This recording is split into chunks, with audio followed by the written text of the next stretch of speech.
En Galiza non celebramos Halloween, celebramos a Noite de Defuntos cos seguintes ritos. Honramos as ánimas dos nosos defuntos, deixamos a mesa sen recoller, alimentos, o lume aceso, algunhas candeas e, por suposto, non podemos pasar a vasoira pola noite para non botar fora a esas ánimas.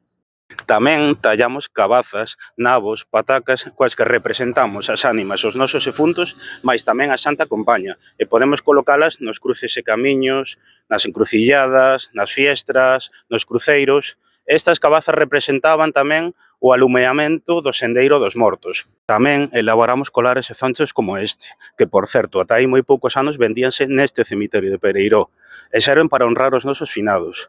Con el, din que por cada castaña que comemos estamos liberando un alma do purgatorio, mais tamén servían para deixar como ofrenda en riba das tumbas dos nosos finados. Tamén contamos historias sobre a Santa Compaña, xa que nesta época comeza a transitar os camiños.